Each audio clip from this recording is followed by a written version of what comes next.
ধলাই জেলাকে বিভক্ত করে নতুন জেলা ঘোষণার দাবিতে আন্দোলন আরো জোরদার করেছে ধলাই বিভক্ত আন্দোলন কমিটি এবং তার পাশাপাশি 30 দিনের কর্মসূচি ঘোষণা করে এবার জনমত গঠনের জন্য জনপ্রতিনিধিদের কাছে স্মারকলিপি দেওয়ার সিদ্ধান্ত নিয়েছে কমিটি। দীর্ঘদিনের এই দাবি আরো জোরালো আন্দোলনের পথে কমলপুরকে কেন্দ্র করে নতুন জেলা গঠনের দাবিতে দ্বিতীয়বারের মতো সাংবাদিক সম্মেলন করল ধলাই বিভক্ত আন্দোলন কমিটি। আগামী 30 দিনের বিস্তারিত কর্মসূচি ঘোষণা করে কমিটি জানিয়েছে যে ধলাই জেলা বিভক্ত করে কমলপুর, দুর্গাচৌমুহনী, সালেমা, লংতরাই ভ্যালির একটি অংশ নিয়ে নতুন কমলপুর জেলা গঠন এখন সময়ের দাবি।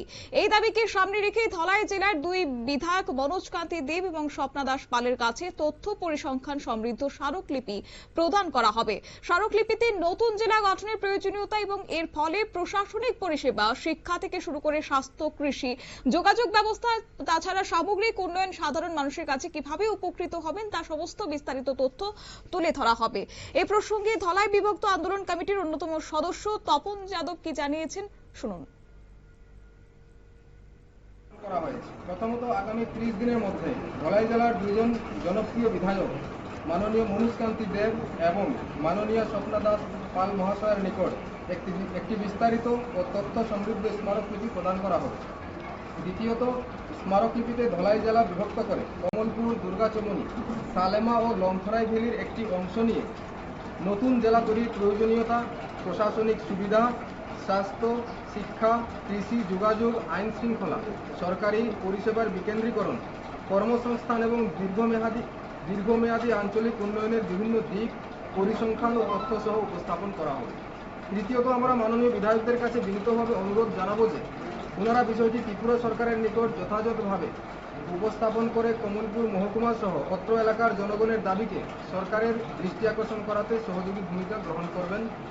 চতুর্থত, আগামী পর্যায়ে অবসরপ্রাপ্ত প্রশাসনিক কর্মকর্তা, অভিজ্ঞ সরকারি কর্মচারী, আইনজ্ঞ, শিক্ষাবিদ, সমাজসেবী এবং বিভিন্ন ক্ষেত্রের বিশিষ্ট ব্যক্তিদের সঙ্গে ধারাবাহিকভাবে সাক্ষাৎ করে ওনাদের মূল্যবান মতামত গ্রহণ করা হবে এবং ওনাদের পরামর্শের ভিত্তিতে আন্দোলনের গবেষণা, তথ্য সংগ্রহ এবং ভবিষ্যৎ কর্মপরিকল্পনাকে আরও শক্তিশালী ও বাস্তবভিত্তিক করা হবে। এই সমগ্র কার্যক্রম বাস্তবায়নের জন্য একটি বিশেষ সমন্বয় কমিটি গঠন করা হয়েছে, যা নির্ধারিত সময়ের মধ্যে সব কর্মসূচি সম্পন্ন করবে।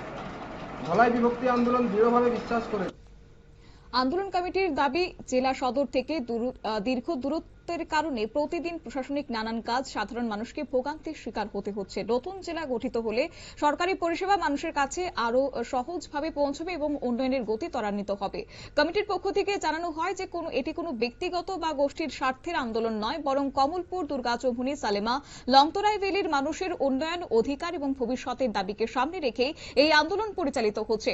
আগামী 30 দিনের কর্মসূচির মাধ্যমে জনমত গড়ে তুলতে আন্দোলনকে আরো বিস্তৃত করার পরিকল্পনা নেওয়া হয়েছে। সাংবাদিক সম্মেলনে উপস্থিত ছিলেন বিশিষ্ট সমাজসেবী তপন যাদব, অর্জুন দেব, প্রণব ভট্টাচার্য সহ ধলাই বিভক্তি আন্দোলন কমিটির অন্যান্য সদস্যরা।